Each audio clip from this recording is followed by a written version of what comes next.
Hey everybody, I am Tevi, the DM of this campaign. And I'm Justin. I'm the only player in this campaign. So, this is a bit different from our normal gaming content, although we are still playing a game. We are going to be playing Dungeons & Dragons 5e, and this campaign is, although has a lot of groundedness with the monsters and such from the official D&D rules, has a lot of inspiration drawn from many things, ranging from Xenoblade Chronicles X to the Foundling trilogy by DM Cornish. Yeah, we're and pretty cultured. Kind of meshed together just to make something entirely new. So, in the first episode, I don't want to say too much, but what happens is you're going to meet a cat who's on a boat, and he's going to a mysterious island. But because there's a lot of missing parts in this explanation, and even just in the campaign itself, I guess I should do some explaining as to what some things are. First off, a term thrown around a lot in the first couple minutes of the campaign is the term the Thousand Hands Guild.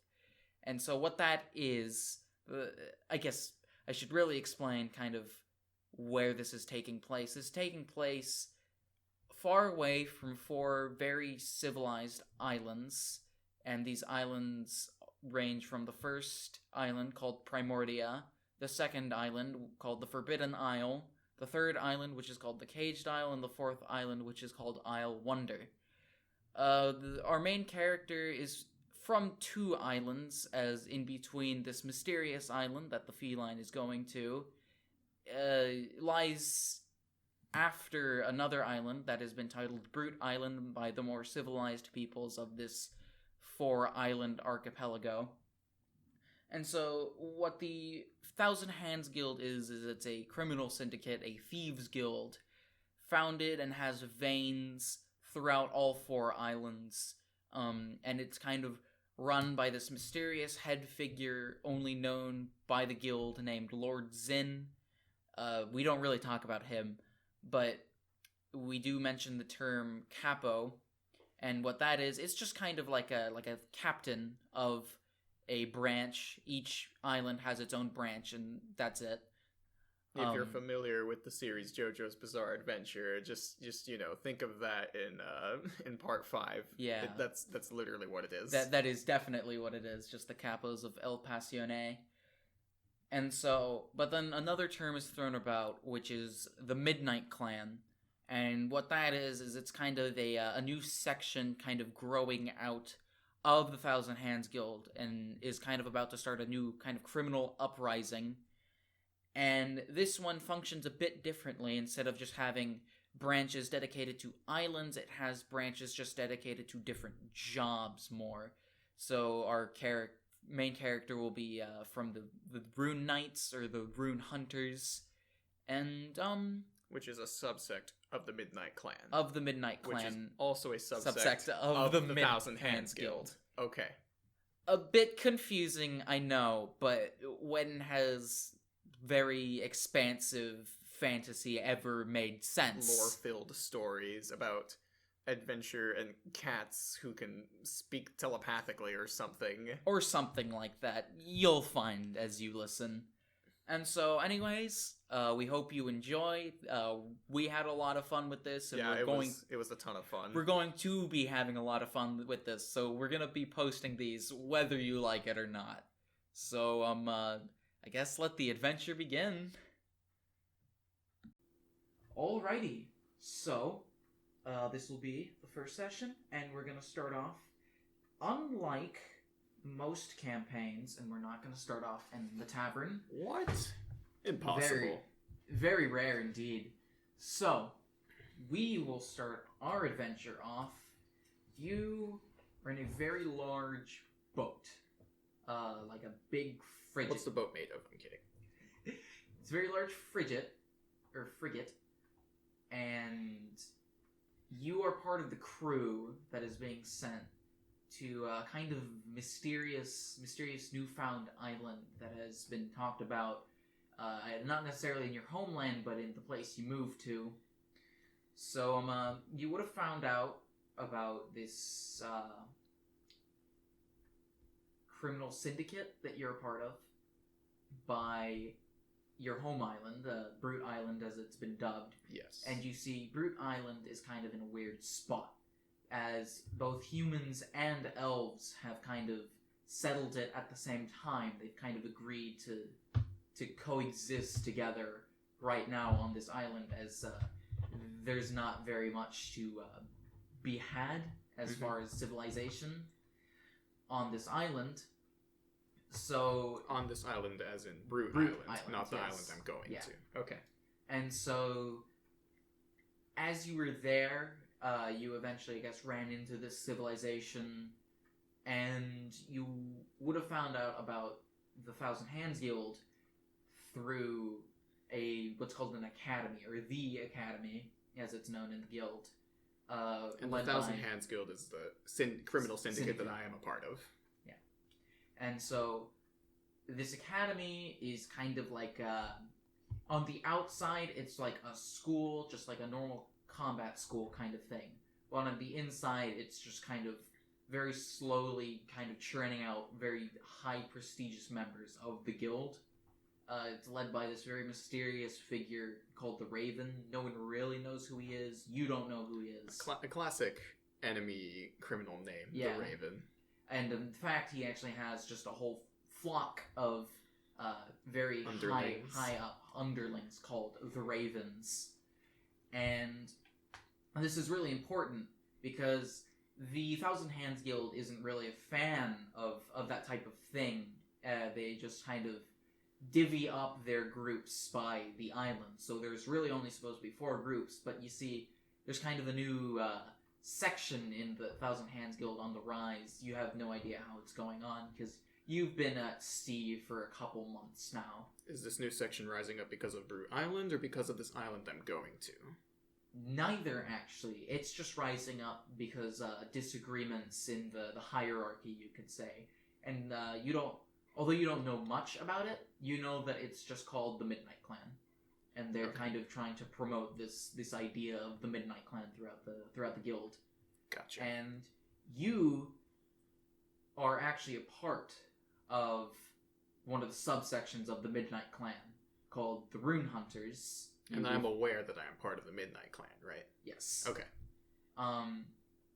So you've kind of adopted this group, and who's just specifically supposed to hunt out very valuable relics, which are very prominent without Brute Island for some unknown reason. Yes, my feline senses are tingling. And can you go ahead and describe your character? Yes, as I have just stated, I'm not a furry. Let's get that out of the way now. I'm a Tabaxi. I decided to play this race mostly because I almost always play humans.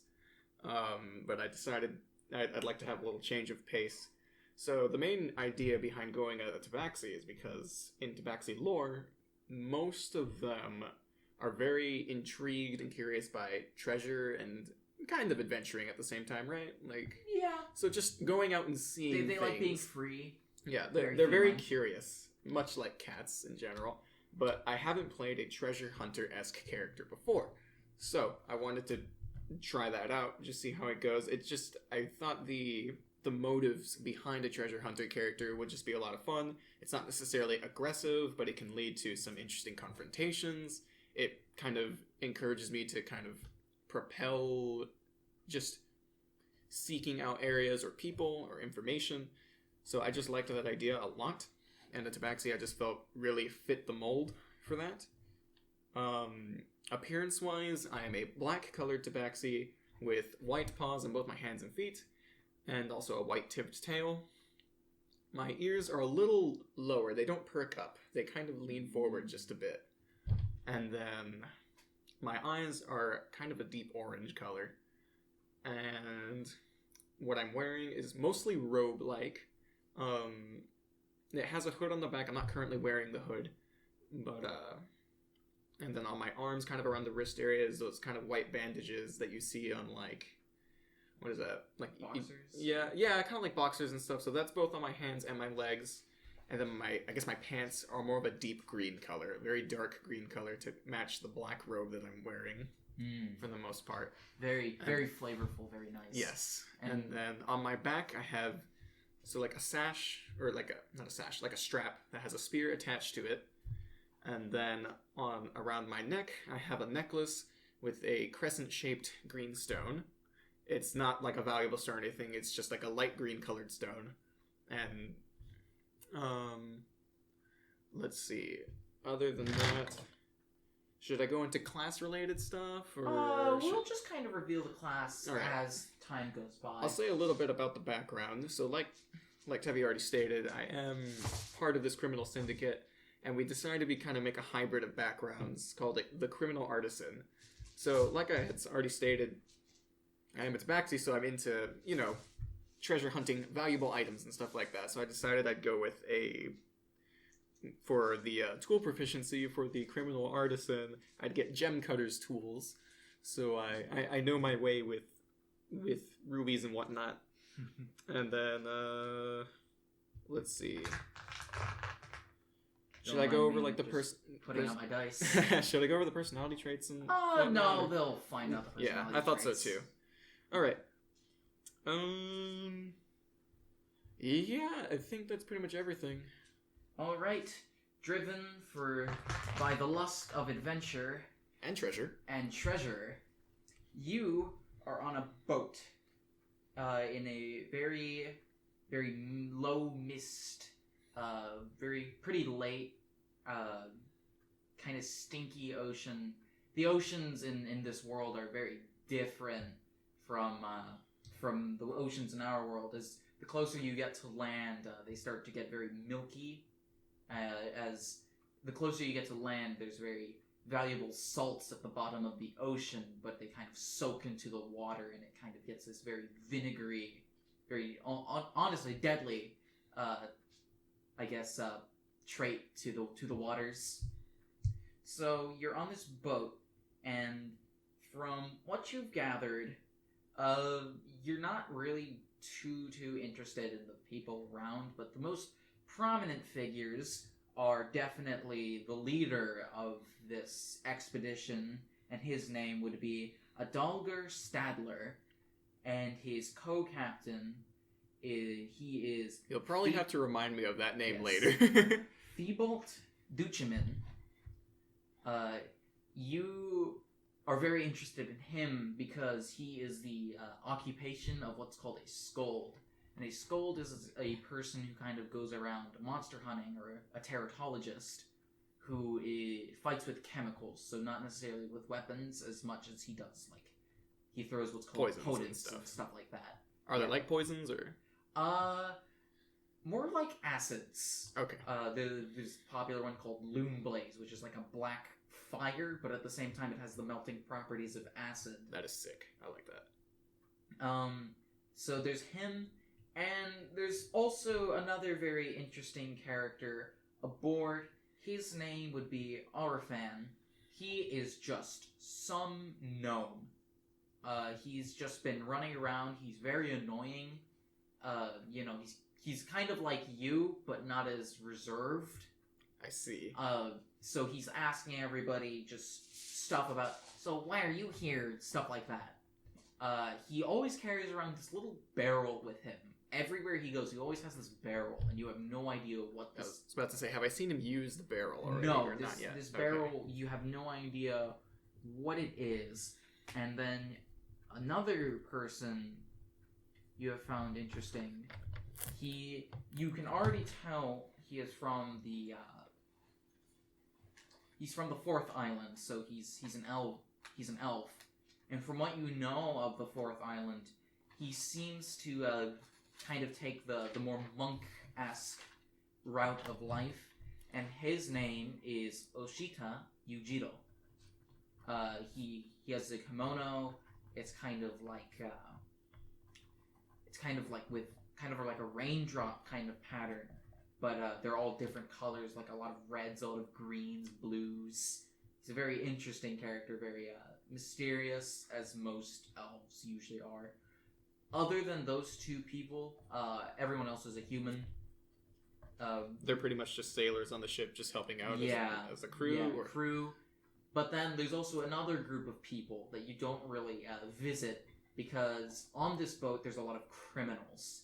You don't really know who these criminals are or what they've done. So they're not part of my higher-up criminal syndicate? Definitely okay. not. They're just their own thing. And if they are, you've never met them. They are responsible for, right now, rowing the boat. And in this era, that's actually kind of different, because usually what happens is you take a type of boat called a gastreener.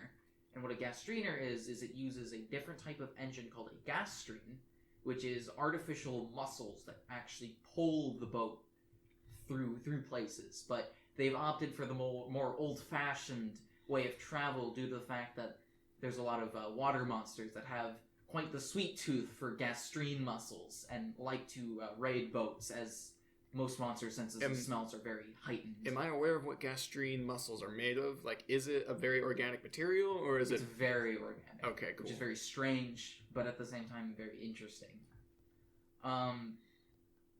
So, you're on this boat, and the boat stops. And you hear the people kind of talking. You're probably in like the mess hall, because there's nowhere really else to be. Do they have milk in the mess hall, or is that going to spoil way too easily? That spoils very easily. Gosh dang it. Your diet so far just has been what's called portable soup, which is a block of dried beans. Ooh. Just dried beans, essentially. Yeah, and not a fan. You put it in hot water for about an hour, and it just kind of becomes like a black goop. And that's what you've eaten for the past couple months, along with red musk, which is a type of mushroom. I once liked mushrooms. Other than that, it's like salted beef, hardtack, just really disgusting stuff. All the sailors constantly joke around that most of the time ships will have cats aboard to catch the mice. But they always joke around that you're the cat. I'm the cat that's good. They sometimes just pretend they're not going to give you food because of the quantity of mice that's around. So, the boat stops. You're in the mess hall. Adalger is kind of talking with the co-captain. By the way, the co-captain is definitely a scold, as he has also bandages, but all over his body, and he has very special diamond lenses and some goggles of his that he wears over his eye, that scolds would need to wear over their eyes to not get damaged by their own chemicals. Gotcha. So, you stop, you kind of hear them... So both the co-captain and the gnome are scolds? You can't tell about the gnome. Oh, okay. The gnome does not have the lenses, and he does not have the bandages. Okay. So, he might be a scold that just got out of Rhombus. Rhombus is the academy over in the gnomish village. But other than that, no, you don't think he's actually a scold. Was there someone else who was a scold besides the co-captain? Not that you can tell. Okay, cool. Usually, ships will only have about one scold. Everyone else will just kind of be using actual weapons. Muskets and pole arms are popular. They mutter. The room is dimly lit with a particular lighting source called limulite. You don't really know what limulite is, but you could probably roll a history check if you wanted to find out. Yeah, I'm gonna do that, actually. Okay. I'd like to know. And I got over a 20. Okay. Limulite, from what you've heard, is some kind of algae mixed with some kind of script, which is like a potion. Okay. Mixed with some kind of script that makes it kind of act up and cause light. Okay. The light is a kind of orange... It's a yellowish color, kind of like what a stereotypical will-o-wisp would look like. Okay. And, yeah, that's about all you know. So, you hear them muttering to each other, and Adalger, he kind of takes out like a scroll of some kind. He kind of looks at it. All right. So we have stopped. That is because our crow's nest seems to have spotted land, and that is probably the island that we are trying to get to all these 3 blasted months. So, we're going to go about this in a very difficult fashion, but it is a fashion necessary for our survival. We are going to go in 3 different rowboats at a time. We're detaching very soon. The criminals will go first, and then you adventurous folk, and then of course you military, and he kind of glances around, will come on the last boat. And, alright, yes, I said, kind of echoes throughout the mess hall. And do I know that the reason why they're doing this is because it's much less likely that you'll make it if you go first? Because you could get attacked from monsters or something like that? Yeah, they're trying to bait out the monsters. Gotcha. You know that often the rowing station, that's probably the same message, and the criminals are probably hoarding or getting together their last bits of knoll odors and stuff like that to disguise their scents from the monsters, because they don't want to get caught. So, as this is happening, you feel like a tug on your shorts or pants. Okay. Isn't this great? Is it the gnome? Yeah. I just sigh and go, what is it? Oh, nothing. I'm just really excited. Yes, I can see that. I'm rather excited to get aboard land, finally, after all these 3 months. Water is just not the place for a feline like me. Yeah, I thought so. Yeah. Did you see all the natterers? The what? Natterers are sea monsters, essentially. And you probably... I was about to say, have I seen them? You probably wouldn't be looking off the deck. You probably would get very seasick from that. I'm gonna roll deception. I'm gonna say, oh yes, I've been looking at them this whole time.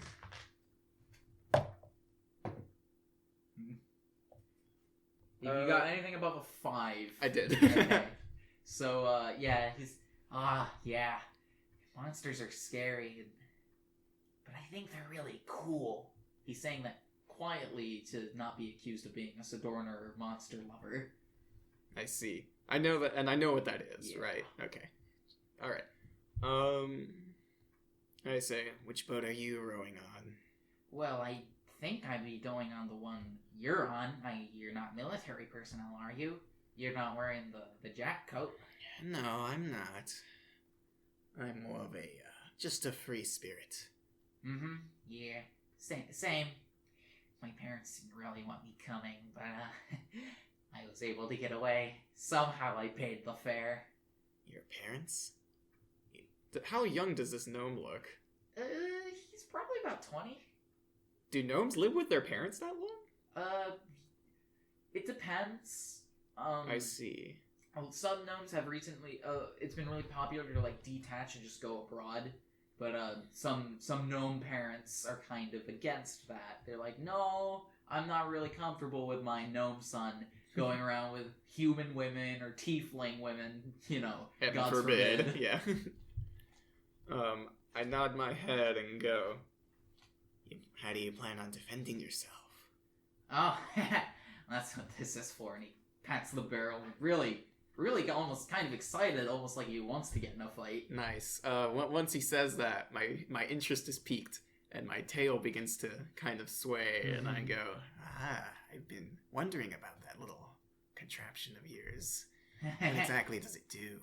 Oh, you'll have to see if, the time comes. Oh, come on. You can tell me. I don't really want to. It's really special. Alright. Yeah, I guess I do like a surprise. Yeah, it's surprising, alright. I'll make sure to keep an eye out. Sure thing. He kind of prances along, just kind of bugging everyone else. Nice. Russians, come get your mess. Alright, yeah, I'll go. I'll go and get my rations. Your little wooden bowl of... Are there any mice nearby right now? Roll perception. Ooh.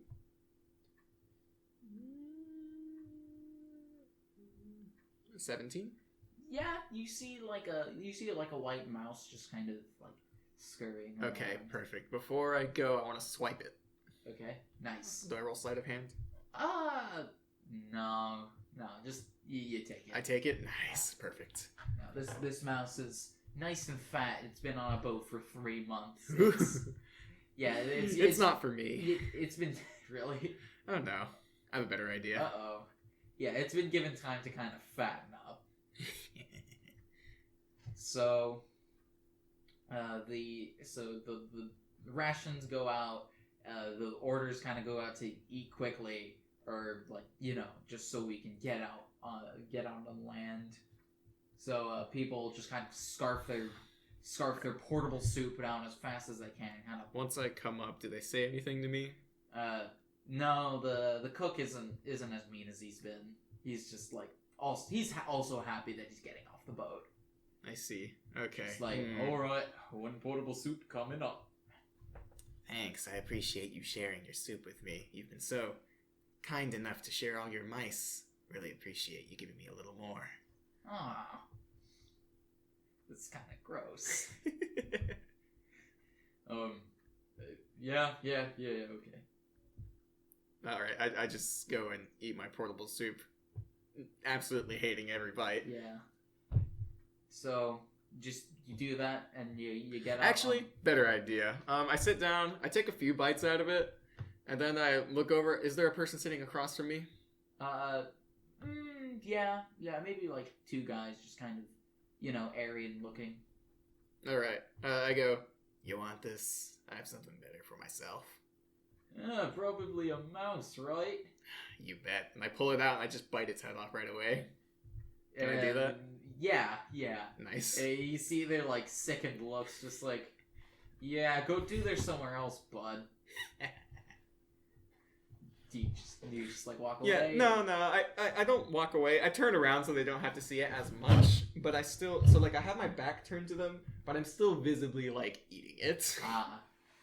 They kind of whisper to each other, just kind of grimacing, and then they share your ration, but they look at you like, really, man? Are you really sharing your ration just so you can eat a mouse in front of us?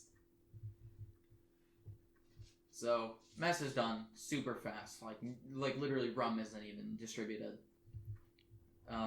So everybody like gets down to where they're supposed to. I'm gonna say I'm actually not a huge fan of alcohol. That's understandable. Like sake is more my thing. Yeah, you've had that taste. Have I? Or okay. Even if I hadn't, if I ever do get to try some, that'll be what I like. Yeah, but if I haven't, then you've definitely had a bit. The first island, elvish population has been growing a bit. Nice. A bit. So everybody gets out on deck. Again, it's all foggy and kind of nasty. The boats start getting lowered. The criminals. There's like. Is the fog up on the boat? Not up on the boat, but it like covers that kind of hole of the boat. And okay. Stuff like, or the rowboats, not of the boat. Yeah. So the first rowboat gets lowered, and you start here like there's like a military general. The criminals are like shackled and stuff. There's like one higher up military man just like in the boat, like row you layabouts, row. So they're rowing as they've been doing the past 3 months, getting a good arm workout. Not looking forward to that. Yeah, that's understandable. My strength is not great. Ooh. But I think I'll be able to maybe persuade someone to row for me. Yeah, so there's way too many criminals on this one boat. And there's one particular criminal just named Harold. He's just a very large man, just, they're all just wearing like either no shirt or just like woolen scraps kind of thing. There's a very large man. He has like giant, very thick chains on his arms just to like not let him get out. Nice. So he's a big boy criminal. Have I learned who this man is, or I feel like I would have probably asked someone by now. Okay. Yeah. Roll for history. Nat 20. Nat 20. All right, Harold, he was convicted of first murdering his family, then just going on like a stealing murder spree, essentially. He killed other than his family, he killed 3 other people. So like a criminal of criminals. Yeah. Wasn't part of the guild, from what you can tell. The guild, Also a free spirit. yeah, the guild probably wouldn't really like that. Yeah. They don't want that type of person on their hands. They look for more intelligent people like me. Exactly. So first they row, and then so there's a couple, and then a couple people of like your caliber. So like people like adventurers, they're not necessarily adventurers. Most of them are businessmen or like essentially people who are like sick of their lives, who are sick of their lives and just got in a boat to nowhere land. Mm-hmm. But then some soldiers also get on the boat with you guys. So then, yeah, so you guys get on the boat, and a soldier rows for you. Oh, okay. Perfect. I didn't even have to convince him. Yeah, soldier rows for you, and a couple other people. Whenever he takes the oars, I pat him on the back, go, thanks. There's some people who are definitely strong enough to like row themselves. Yeah. But the gnome is just like, no, give me back, and he's like trying to get the oar from one of the soldiers. The soldier's just like, yeah, come on, shut up, dude. So they start rowing, and you start moving along. All right. Do I start getting seasick from this? No, or it's not too you've bad. endured seasickness for a couple months. You're kind of used to not being sick. And then of course you thought there was only going to be a third boat, but there's like 4 more boats that come after you, just filled with the military personnel. Oh my! Just constantly. But most of the boats have a lot of like packs, so there's a lot of supplies. You don't really know why, but you can kind of guess. Like maybe they're gonna set up camp for like a bit, just kind of on the shore. Yeah. Okay. So all these guys like kind of row on, and you guys get closer, and it's very swampy, very marshy, like just large clods of like stinky mud just kind of growing, and like long tall grass, like the moths and the disgusting bugs kind of fly around. Yeah. There's these big nasty lazy flies that like just kind of just big flies that just kind of stay in like one spot. They don't even really move. They just kind of sit around. That's cool. Can I flick one? Sure. Yeah, I just want to flick it, see what it does. Does it react, or does it just kind of bounce almost? It bounces out of the air, just like onto the ground, but you hear it, you know. It's like, yeah. Yeah. It's just like, the soldier next to you is just like, why'd you go doing a thing like that? Curiosity. That's all. I'm curious about weird things. That's how you find out about the most interesting things. Whatever. Keep rowing. And, like, maybe... Of course, these things don't go very fast. So, like, honestly, it takes about an hour. Dang. Yeah, alright. Another hour of rowing. Like, there's a couple stops. Like maybe 2 10-minute stops. So, like, 40 minutes of, like, actual movement. Okay. And finally, you land at, like, an actual slightly solid piece of ground. First, the criminals get out while they're... No monsters. Not yet. Like, you hear, like, grunts. From the water or from the land? From the land. Okay. You hear, like, grunts or, like, kind of shaking from a long way off. Like it's definitely a long way before, like, any monsters. Like, can I... You say shaking. Does that mean they're large monsters? Probably. Okay. And so there's an uneasiness, but not just because, like, of, you know, normal human emotions, but there's a terminology that people use called throod. This concept of throod is like a hostility around you, just a feeling of being watched all the time. So you constantly see people, like, glancing around, and you also feel this, like, it's kind of heavy on you. Yeah. It's almost like a physical burden. Is the fog on the land as well? Yeah. The land itself is decently foggy. Okay. All right. So no one knows what's out there, right? No. Okay. Then my interest is piqued once again. I would like to scout a little bit. What do you mean by that? I want to just kind of go. I want to go south, and just kind of look and see, not too far out, but I just want to see if there's anything nearby. And maybe just by alerting people by what's out there, maybe I can maybe ease the mood just a bit, just so people know. Okay. But also just because I want to know. Okay. So is there someone I could alert maybe that I'm gonna go do that, or who would you want to try to actually alert? I'll let the gnome know. Is he there? Yeah. Okay, yeah. I go up Kinda to pouting Mr. that he Gnome wasn't able to Friend. What was his name? His name was Arifam. How do you spell that? Arifan. Super simple. Arifam. All right. I walk up to Arifam and I just kind of like tap his shoulder a little bit. Hey, what do you want? I'm gonna go scout a little bit. Scout? Wow. Yeah. You must be really gutsy if you're doing that.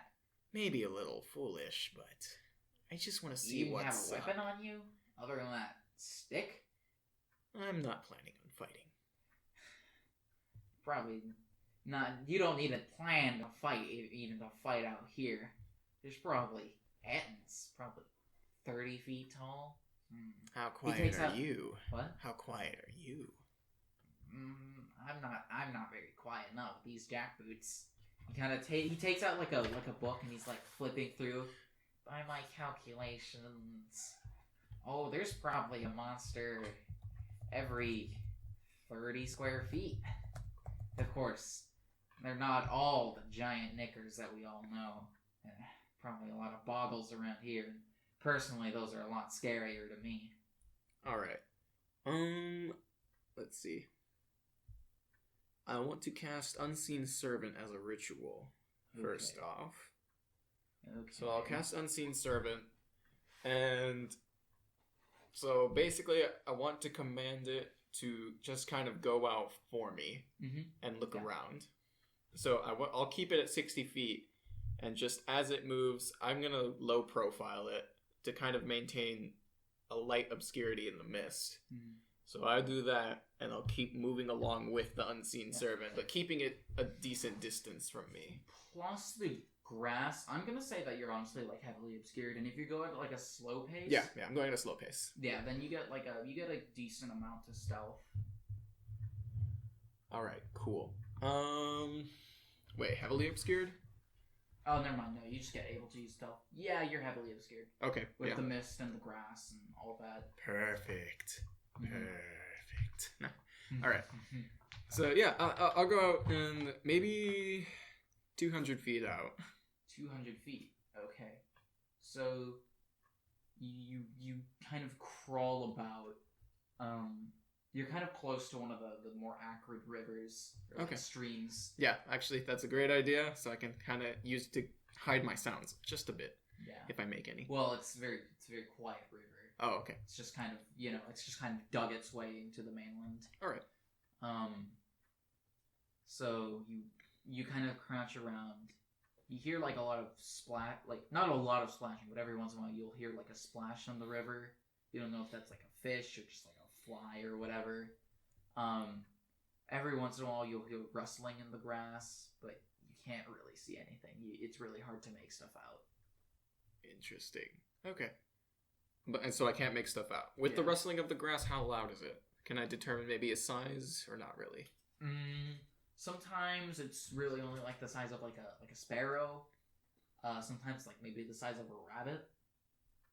Okay. But only around there somewhere. Okay. I'll move another 50 feet. So you just move another 50 feet. Make a perception check. I will cast guidance as well. Okay. Okay. 16 plus my stuff. That's a 19. A 19? Yeah. You seem to see like a cow of some kind, very off in the distance. Can I make out any coloring on it? No. Move another 10 feet. So with 10 feet... Actually, no. My unseen servant's out there. Can he relay anything to me? How does he relay? Let me see. Or is it telepathic? The servant can perform simple tasks that a human servant could do, such as fetching things, cleaning, mending, holding clothes, lighting fire, serving food, pouring wine. Does he have the ability to like speak or? It doesn't look like it. Okay, yeah, it doesn't look like he can. I was gonna say I can communicate with him telepathically, but it doesn't look like he can really say anything to me. Yeah. Okay, well, I'll tell him to go anyways. Okay. Because clearly it can see. And once he comes back to me to kind of spot it, I'll ask him questions. I'll ask him yes or no questions. He raises one hand for yes, he raises the other hand for no. And I'll just ask him questions like that to see what he says. Okay. Or to see if I can get an idea of what it is. Okay, cool. Yeah. Once I do that, I'll go back to the camp. All right, so and I'll ask him questions in peace. Yeah, so he just moves out. Kind of is how long do you want him to like how long do you let him stay out there? Stay out there. I tell him look at it for a good 2 minutes. Okay, 2 minutes. Back pronto. Nice. All right. Then I move back quietly as usual. And once I'm there, I just kind of sit on the sand. I assume it's sand. No, there's no sand. No sand? Okay, it's just grass? It's just like muddy, dirty, stinky. Okay, then I don't sit then.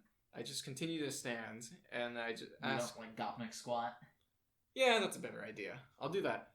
And I ask him, was it larger than 15 feet high? No, definitely not. Okay. Was it black? No. Was it blue? No. Did it have multiple colors? Yes. Did it walk on 4 legs? Yes. Did it have a long tail? Yes. Okay. Did it have horns? No. Did it have wings? No. Remember, I said this is yeah, it looked like a cow, but I didn't know quite what I was able to discern from it. Did it have eyes? He couldn't really tell where he was, but he's thinking yes. Okay. All right. He kind of displays that idea to you by like just kind of moving both hands. Yeah. Okay. Once that happens, I go over to maybe the co-commander. Okay. I go over to him, and I tell him I've done a bit of scouting. Why would you do that? Just to kind of ease the people. There's so much uncertainty right now. I figured I'd be doing you guys a favor. This route cannot be disabled. Are you aware of what creatures are around here? What do you think I am, some kind of biologist? I don't know. Maybe you're a little more informed than I am. No. All I know is this is pernicious thruid. What he means by that, pernicious thruid is the highest level of thruid, and essentially, if they don't like set up camp or something like that very soon, people can very easily start to go like mad. People very easily start to go crazy. I see. Then how can I be of service at the moment? Just wait around. Shut up and wait. I can't do that quite well, but I'll try. And after I say that, I just kind of leave him be, unless he has something to say after that. He just kind of... So he has like a kind of mask, kind of face mask. And he doesn't have his lenses on right now, so he just kind of rolls his eyes. He's a very tall figure, kind of very thin, though. But he is human. He's human. Okay. Definitely not an elf, and that's really all the other races you can think of. Alright. What's that elf doing? The mysterious elf man. He's just with kind the of raindrop uniform. Yeah. He's just kind of... He's a kimono, by the way. Okay. He's just kind of looking around, almost like he's like getting ready for something. Okay. So you kind of settle down, and you hear Mr. Adelger again. All right. He kind of closes the little scroll thing that he had. Easy does it, Captain. You don't want to alert any creatures. I don't think there are very many creatures around here other than the Natterers. I don't think large monsters, even dumbest of Ettins, would live near here.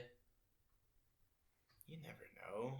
We just don't know what's around here. Alright, shut up. I'm trying to make a big important announcement. Alright, criminals and common folk, we need to set up camp very soon. It's very late at night, and we don't want to be attracting animals. I've already sent some guards and some scouts to place out the John Tallow. We'll be safe by What's morning. the John Tallow? John Tallow is a null odor, but at the same time, it's kind of like a divergent. Okay. So diversion. There we go. It smells very good to monsters. So monsters like to go to those locations that they smell it. So they smell it out. Okay. So it's not something for you to wear. You don't put that on your underarms, but unless you're crazy. You're suicidal. I might want to pull that off at some point. And like other criminals, they just kind of nod their head. All right, you're criminals. We're going to set up camp, and I'm gonna make it hell for you to do so. All right, this isn't a pleasure vacation. If this doesn't succeed, you'll end up going back to jail, and you're gonna be hanging on gallows night. So they just kind of nod their heads and just kind of, walk, as best they can over to, like, the packs that they've kind of mounted up as supplies. They start, like, the soldiers just start yelling at them, you're doing it wrong, idiot! Hey, pick that up, not that, and stuff like that. Do they do what drill instructors do? Tell them to pick it up and put it down, and pick it up and put it down, put it over there and put it back? Because they don't because they want to get it done. They don't want to make it too difficult, Yeah. exactly. But then you hear the elf man shout, "Wait! Stop! I feel something. Something's here." Do I hear it too? No, you don't. He says that he feels something. Okay. And, like, all of the criminals, they kind of start looking When he around. says that, I get low to the ground. Like, I start to go... I get in the prone position, Yeah. which is kind of... The criminals, they kind of start to cower. The soldiers, they start getting their flintlock pistols ready. And the Scold puts on his lenses. The little gnome, he gets his barrel. And he's kind of ready. Then you hear like more steps, but like loud, almost trying to like introduce themselves. So they're not trying to be quiet. Yeah. Okay. That's not the right voice. Mm. What do we have here? Stitch. Just a group of everyman, I see. And like you start to hear kind of goopy noise, like a slime kind of being pulled off skin. Ooh. And you start to see a It's like pulling rubber off of something. Or like tape. Yeah, you start to see like a form kind of come in from behind you, actually. It's kind of some creature has snuck up behind you, but it kind of reveals itself. And it starts to reveal a very purplish color. And eventually it gets to like what you assume is the head. And it's a very long, pointy, spiky head. And it kind of has two... Does it kind of look like a crocodile, maybe? No. More like a chameleon. Okay. And it has two goggling eyes that kind of dart around, kind of looking every direction. And it's very slow, like a chameleon. Very precise, kind of stepping. Is it on me? It's not on you specifically, but it's kind of It's circling. behind the group? It's behind the group, kind of curved semicircle around it. Okay. And so it's just kind of stepping very slowly, scouting out the group. And the guys, the soldiers, and even the prisoners just kind of start to, and they start going nuts. They start like starting to like run away and stuff. But then you hear another sound. You hear like a kind of like a gust, like a loud flapping. Okay. You hear it very loudly, but it seems to be coming from two directions. And you look kind of around. You don't see anything except large shadows. So you look up, and you see a black dragon. You know what a dragon is from stories, even though you hardly even think dragons exist. So you see a black and a green dragon, all Straight up? straight up, all circling around this camp. Oh, they're not on the ground. Not yet. Okay, but they're in the air. They're in the air. They circle and they kind of start to descend and they land. And the camellias, as what you're just gonna name it, just starts to kind of look around and friends want to play, and he just kind of vanishes again, just kind of, and you hear like a very loud, monstrous voice coming from the black one, like, "Ugh, he's not gonna get away!" And you start, like, this black one starts to kind of go a little nuts, and like it gets in front of the group, like circles around, hardly even like really considering the group. But it's on the ground and moving. Yeah. Okay. And it kind of, gets a deep inhale, and then it starts to spew like a very large stream of acid, just like everywhere. Okay. Just all over the ground? Not over the ground, like in the air. Oh, just okay. trying to scout for something. As it's doing this, the green dragon like comes in from behind it and like lands on top of it, just like, "But you're not gonna forget about me, are you?" And it kind of starts clawing at it, and they start like having like some kind of duel. And this is all in front of me. This is all. And it's not even. This isn't just in front of you. This is like next to you. Because it's so sporadic, it's so wild, and their bodies are so massive. It's like whenever someone mounts a T-Rex, yeah, and there's just no safe spot from where this thing is going to be rolling around.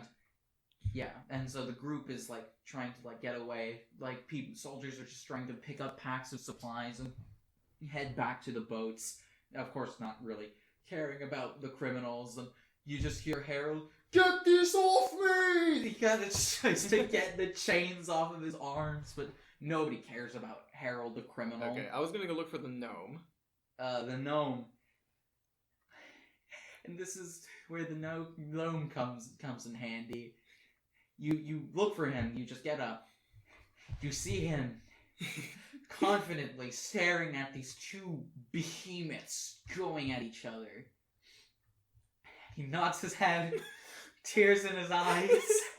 And he slaps down the barrel. I go, "Do it!" And you just hear like a kind of clicking noise coming from the barrel. Okay. As two little kind of legs come out of it. It picks itself up, and from the top of the barrel, like a kind of muzzle comes out. Okay.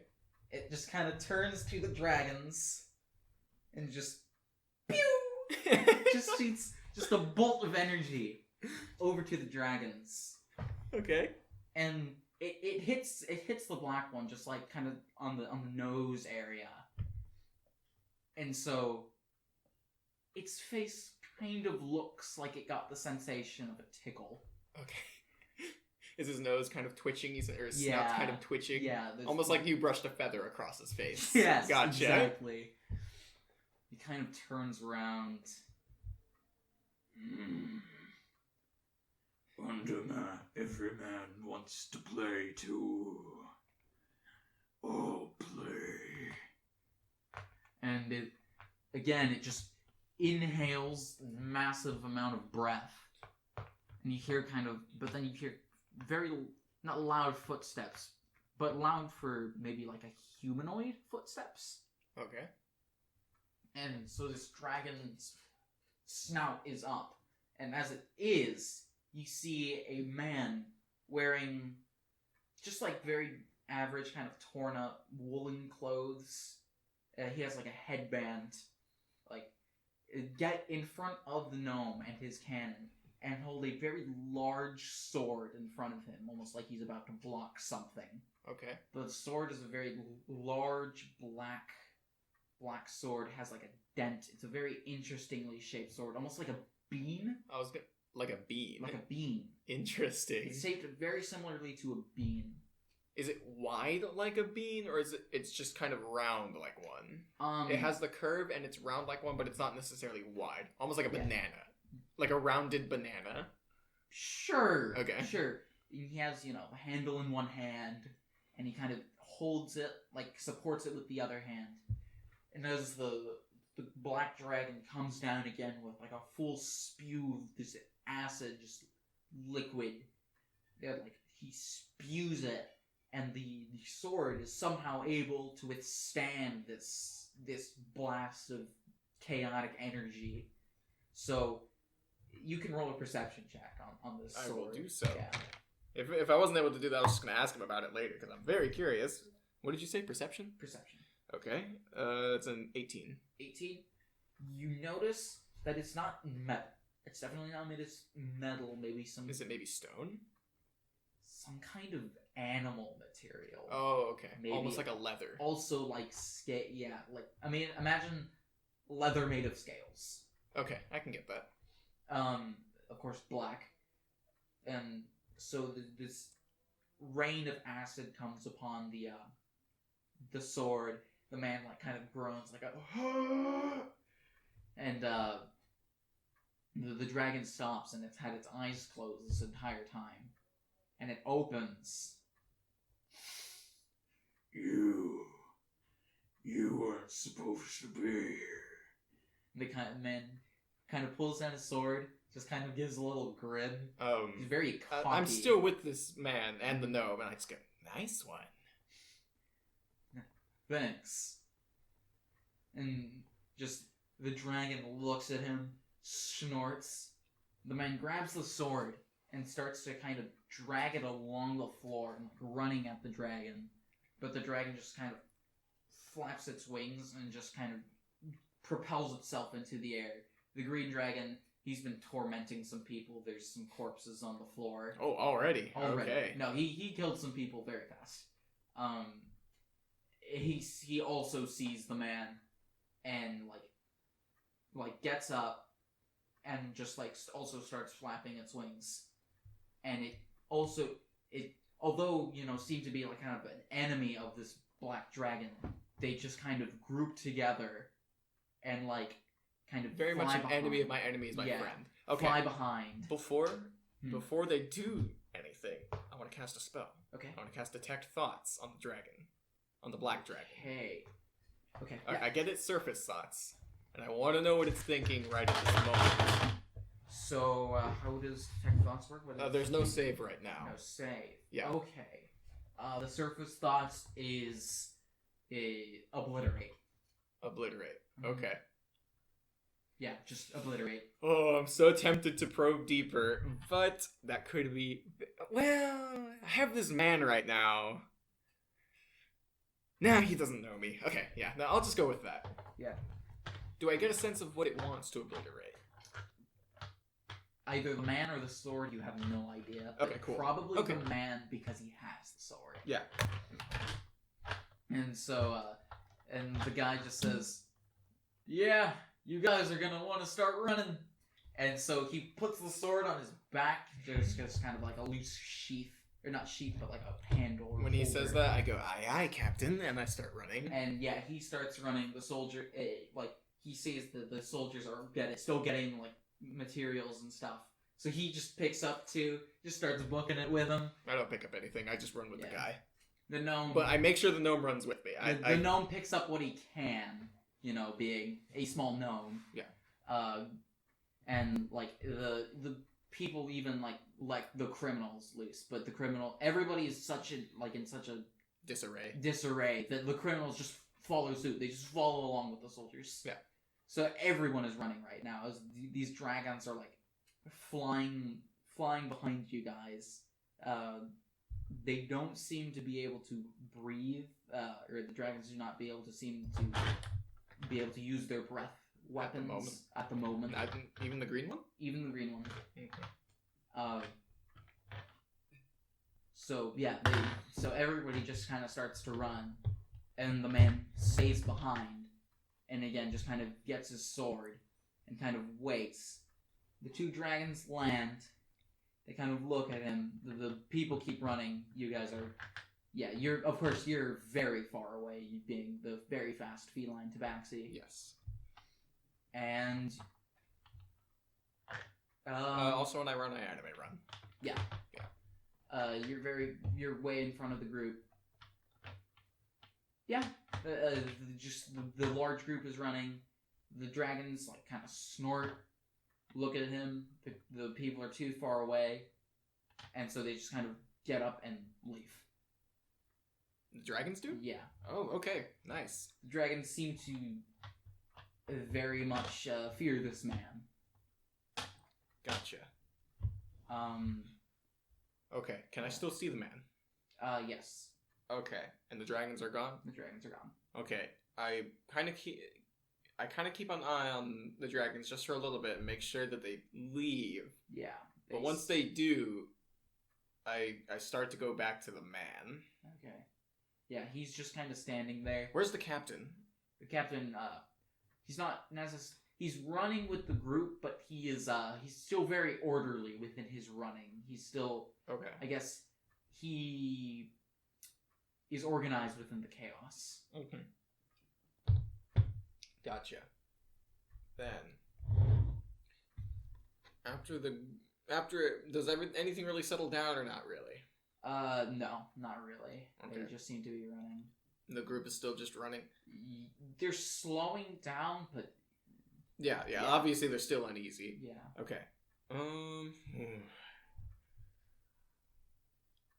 Nah, the guy's too valuable right now. Okay, I'll go to the guy.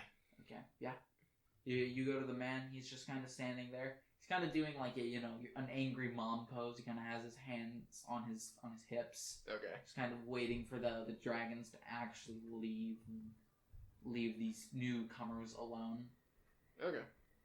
And how does he look again? I don't know why. The image I have is he has white spiky hair and a black bandana for some reason. He does not have white spiky hair. He has black spiky hair, just kind of like a normal colored, like kind of brownish. And a white bandana. Just a brownish banana. Banana? Banana, yes, bandana. Alright. Okay, and he's just kind of waiting? Mm-hmm. Is the gnome with me, or he? The gnome seems to also be running with the group. Okay. Yeah, I don't want this guy to leave. Mm-hmm. Okay. Yeah, I'll go up to him.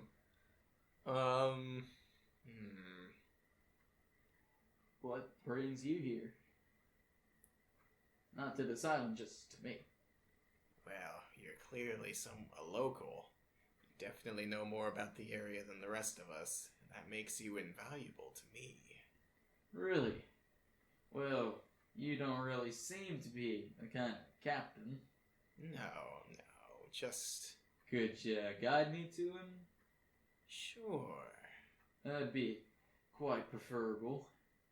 Well, I am his co-captain. I would like to know why you want to speak with him.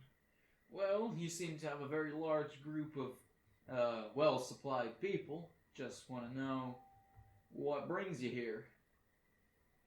Simply... It changes from person to person, really. Well, again, and amongst me and the captain, it's a little... Captain. Yes, I know. But amongst me and the captain, it's maybe a little more between us and where we come from. I see. Well, I'll just take you to the town, I guess. The town? Yes, it's quite a ways inland, but it's really the only place that can take you. I see. Well, if that's the case, I guess it's alright if you speak with him. So he just kind of, yeah, gestures where is he? Yeah, I move with him and I lead him to where the captain is. I see. The captain... once I get over once I'm within 5 feet of the captain, I go, "Oh, captain, my captain." Huh? Oh, it's you again. He kind of adjusts his thrice high. And, who might you be? Are you talking about me? Yes, I am. I what's it called? Third bolt squat. Kind of in the middle.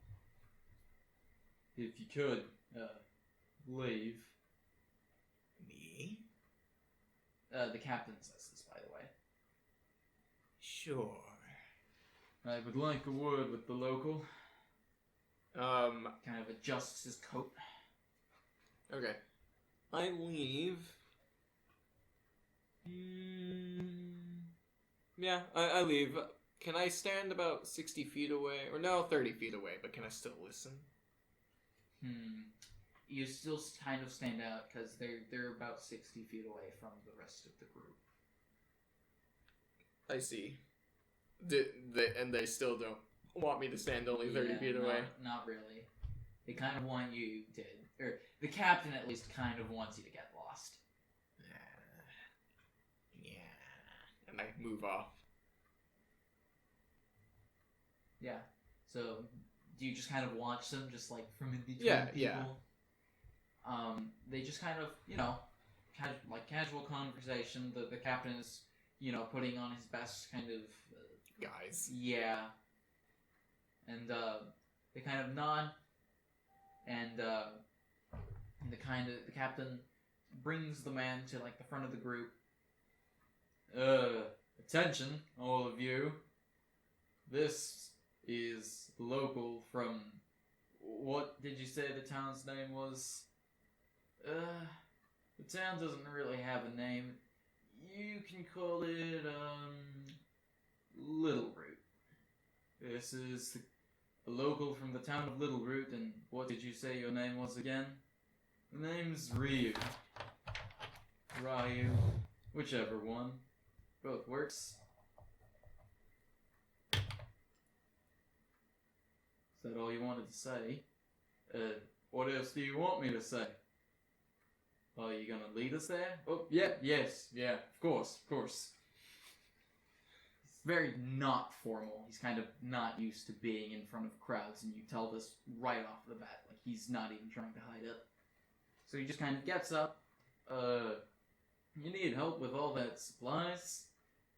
No, I think the troops have got it nicely. Troops, you say, and he just kind of, you know, starts walking, kind of leading the captain. Well, why did you need troops? Well, for the Undermen. Yeah, I guess that is an option. There's plenty of Undermen to go around. Undermen is another word for monsters. Oh, okay. So they just kind of just start walking. Alright, yeah, well... Forced march style. Well, once they start walking, I stand about 60 feet back from the guy. I assume he's leading, and I use my awakened mind to communicate with him telepathically. And I say, "You speak our language." Yes, I guess I do. Didn't really notice that. We have quite a different accent, though. Yes. So how far is this Little Root? Maybe about 6 hours. Could be faster, but you guys seem a bit weary. Haven't gotten your land legs, probably. And Where'd you even come from, if I may ask?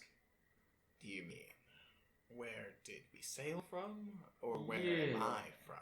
Where did this group sail from?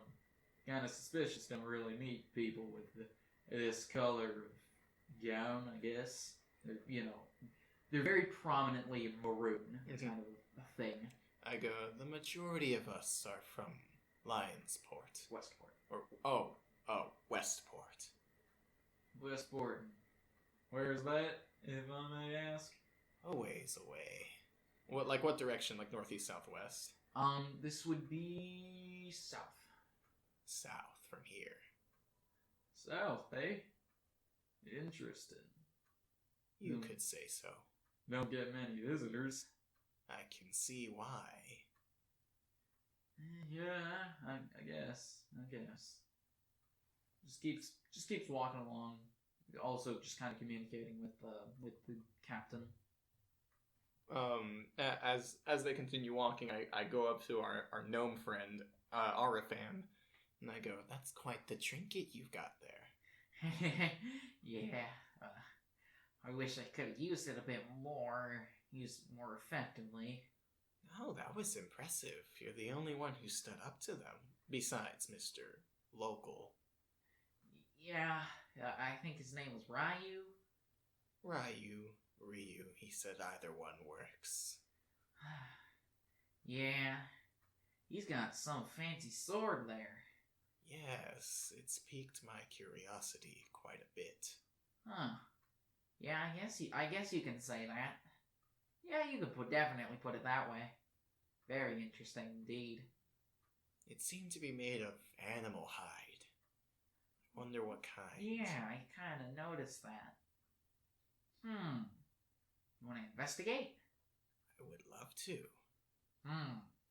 We'll investigate. Now, if only I could get my hands on it. Oh, I could probably do that for you. Okay, maybe if I can just get 30 feet from them, I could probably do something. What are you aiming for? Well, us gnomes were kind of, arcane, I guess. Is it picking up my voice? I know I'm talking a little quietly. I think it's been. Okay, cool. Us gnomes were kind of used to this arcane kind of stuff. We've been practicing it for a long time, so could use a bit of that maybe to find out what it is. Well, if you want to get your hands on it a little more up close. No, not up close. I don't want to anger the man. Well, I have two methods of going about it. No, just no trouble, please. No trouble. Well, the first method isn't very troublesome. It's simply a question. What is that question? I was just gonna ask him if he'd allow us to have a look at it. Well, he might be kind of sensitive about that. I don't know. He might, and if he tells me to bug off, well, I'll bug off. It's quite simple. Oh, I guess. I'll do it later. Unless, of course, you have a better idea. Well, we could just get to the front of the group. That would be quite a lot easier. Sure. We'll go with that then. And I start to move forward. Yeah, he just kind of tries to pounce along with you. And yeah, you're able to get to the front of the group. He kind of puts on like a little kind of spectacle or monocle type thing. Just kind of turns it about. Yeah. Okay. Oh. Yes. Yes. Okay. So from what I found... Oh, hang on. Don't say it out loud. Are we pretty close to them? Yeah. Okay, I just go, calm down. Let's go to the back. Okay, yeah. I have a better method of carrying this out. And we move to the back just like 10 feet. And I start to communicate with them telepathically, and I just go, we'll talk like this for now. Whoa. Telepathy? Yes. Wow. Only some of the better gnomes can even come close to this. Yeah, and I mastered it quite quickly, you see. I'm a prodigy, you could say. Really? Oh, wow. Yes. I've always wanted to meet some kind of prodigy, I guess. Well, I'm flattered, if you would consider me one. So, from what I've gathered, it seems to be some kind of sword made out of... I could only find one word to describe it, maybe dark? Just dark. That's all I could find about its materials or creation. I'll have to mark that down in my notes. And he kind of scrounges through some paper, or like through a notebook. You saw him take it out. He kind of scrounges. Can I look at what he's flipping through? Do I see what kinds of things do I see? Are there drawings or anything? There's some drawings, but it all seems to be in gnomish, so you can't read it. Dang it. He scrounges for a really long time, just find any page that's like even slightly blank. Like gnomish, or like his writing seems to just be kind of crammed. Like it has lines in it, but it's not on the lines. It's just kind of all meshed together in just like a mishmash of like mess. And he just kind of finds one kind of blank spot, and he kind of takes out like a little pen and just scribbles. Yeah, dark. Okay, dark. So, after that, it seems to be kind of magical. Seems to need to be attuned, but that's where some kind of problem lies. You see, it seems to be kind of cursed. I'm gonna roll an Arcana check real quick to Okay. see if he casts the spell Identify. Okay, yeah. And I rolled a 2. Ooh. Yeah, I'm just gonna say you don't even know what that spell is. Oh, Because okay. warlocks can't even learn that. Oh, I figured I'd just be aware of it, considering my background. Yeah, but like, I'm just gonna say you kind of missed it. Okay. Just, as some people do. I maybe should have rolled History. It doesn't matter. Yeah. Oh, I could have used Guidance. I'm stupid. Yeah, so he just kind of... But that's where the problem lies, you see. Because once you attune to it, there seems to be some kind of curse, though I couldn't really figure what that curse was. But if there's a curse, usually it's something bad. Oh, yes, I know. Only the lightest curses are usually you can't even part with the item. Oh, that's when it's... But when it's really bad, it could be if you part with the item, you die. Or even worse. Well, that would definitely give him a reason to be sensitive about letting someone hold it. Yeah, definitely. Hmm. But it seems to have some kind of potency against dragons in particular. It's a very interesting blade in that regard. Yes. I've never seen... I'm used to more alchemical, and the small amount of arcane tinkering that we do never really gets to this level. I've only heard about this stuff in Elvish legends.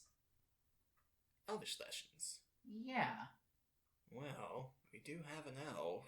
we do have an elf, but I don't remember anything about a dragon slaying dark sword. Well, you're not an elf.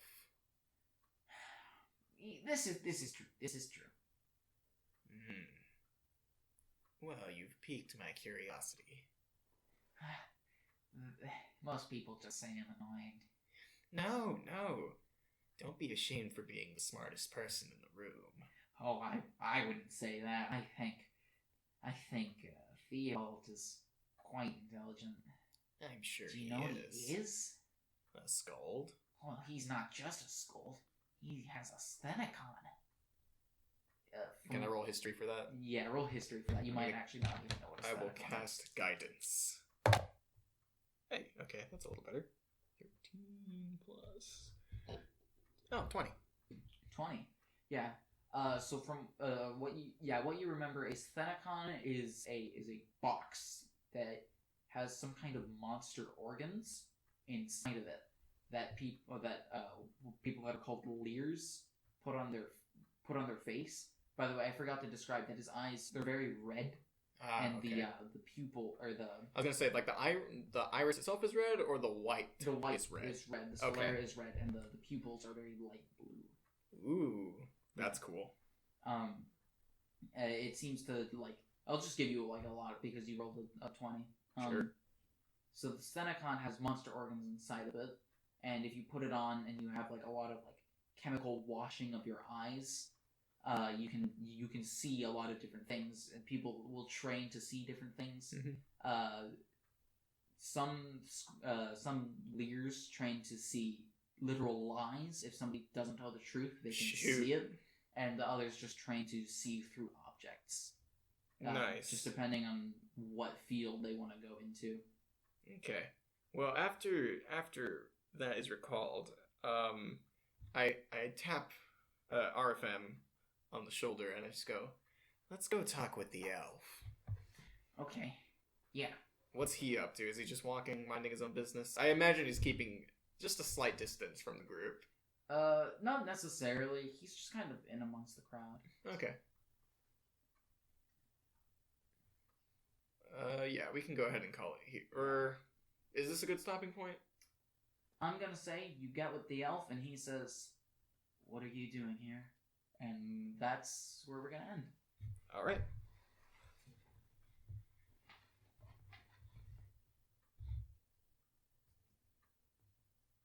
Good job. Thank you. Excellent job. That was great. Really? Yeah, I was into that. Oh my gosh. Yeah, no, people are gonna listen to that. People are gonna like that. Do you like the characters and stuff? Yeah. No, that was great. I didn't know if I really wanted a big entrance of. Oh my gosh, what the What? Screen isn't turning on. That's not good. Uh-oh. It didn't run out of battery, did it? No, I don't. Uh-oh.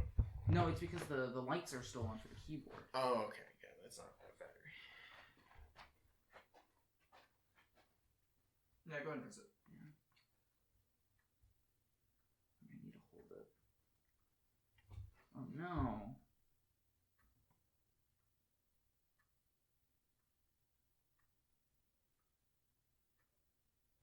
I think there's an auto recovery for Audacity. There might be. I don't know. Let's try this. And then go back up again. Yeah, because the lights are still on, so it's not.